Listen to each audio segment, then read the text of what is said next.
Good morning students, प्यारे बच्चों। आज हम लोग अ विजिट टू कैम्ब्रिज, जिसका कल हम लोगों ने टेस्ट पढ़ा था, साथ ही साथ उसमें आए हुए कठिन शब्दों के मीनिंग को भी पढ़ा था, उसके अर्थ को भी पढ़ा था।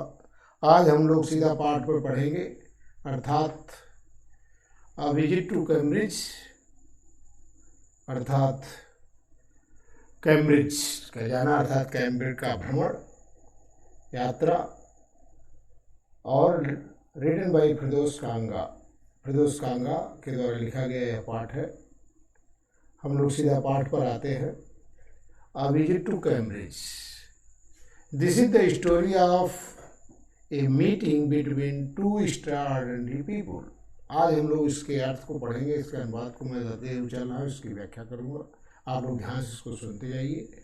This is the story of meeting between two extraordinary people.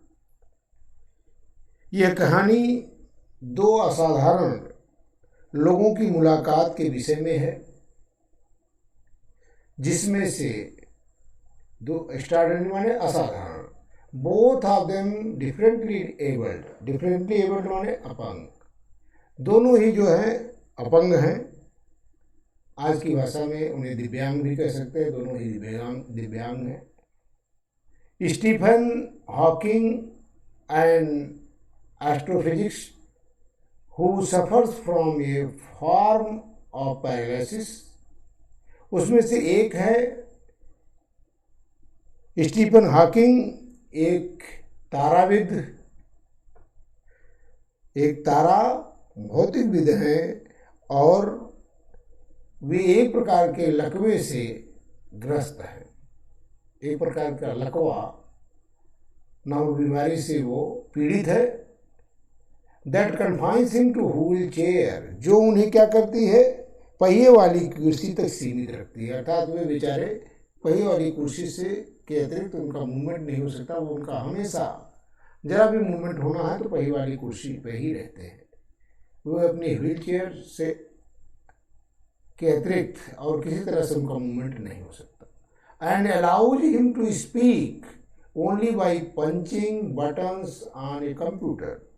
इतना ही नहीं, अगर वो कुछ बोलने के लिए चाहते हैं, अगर वो कुछ बोलने के लिए उन्हें हमेशा कंप्यूटर के बटनों को दबाकर अपनी बात को समझाना होता है। अर्थात यदि आपको कुछ बोलकर समझाना चाहें तो ही कैन नॉट स्पीक, वो बोल नहीं पाते हैं। इसके लिए क्या करते हैं, वे कंप्यूटर की बटन को दबाते हैं और उसके द्वारा वो समझाते हैं।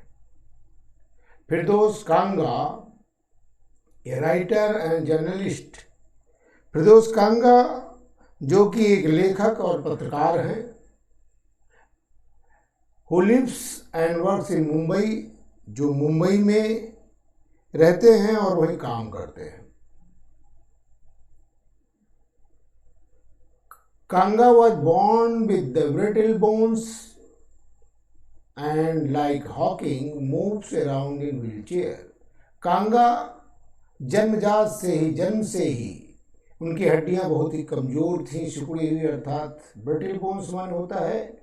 अब वो कल मीनिंग लिखाया, ब्रिटल बोन का मतलब है तो कमजोर हड्डियों वाला, अर्थात झुकी हुई हड्डियों वाला, मुड़ी हुई हड्डियों वाला, एक तरीके से कह लीजिए। कमजोर हड्डियों वाला, जिनकी हड्डियां जो है क्या होती है, लचकदार बढ़ जाती, मुड़ जाती है। And moves around in wheel chair, और जब भी उनको यहाँ से वहाँ कहीं मूव करना होता है, हिलना डुलना होता है, तो उन्हें व्हील चेयर का ही सहारा लेना पड़ता है। व्हील चेयर के सहारे ही वे एक जगह से दूसरे के स्थान से दूसरे स्थान पर जा पाते हैं। अगला paragraph, Cambridge was my metaphor for England and it was strange. लेखक कहता है, कैम्ब्रिज मेरे लिए एक इंग्लैंड का रूपक था, अर्थात इंग्लैंड जैसा ही था, एक इंग्लैंड का ही रूप, दूसरा रूप कैम्ब्रिज मेरे लिए था। And it was strange that when I left, और इतना ही नहीं, कैम्ब्रिज मेरे लिए इंग्लैंड का एक रूपक था और ये मेरे लिए बहुत ही विचित्र था इट वॉज स्ट्रेंज, बहुत ही विचित्र था। जब मैं वहां से, व्हेन आई लेफ्ट, जब मैं वहां से गया अर्थात जब मैंने उसको छोड़ा अर्थात वहां से चला, it had become altogether something else, ये मेरे लिए पूरी तरह से कुछ अधिक मायने रखता था। मोर, जितना मायने और चीज स्थान रखते थे उसमें सबसे ज्यादा ये स्थान मेरे लिए सबसे ज्यादा मायने रखता था। क्यों? Because I had met Stephen Hawking there, क्योंकि मेरी स्टीफन हॉकिंग से मेरी यहाँ मुलाकात हुई, मैं उनसे मिला था, इसलिए यह स्थान मेरे लिए बहुत ही महत्वपूर्ण अर्थात मेरे लिए बहुत महत्व रखता है। It was on walking tour through Cambridge that the guide mentioned Stephen Hawking.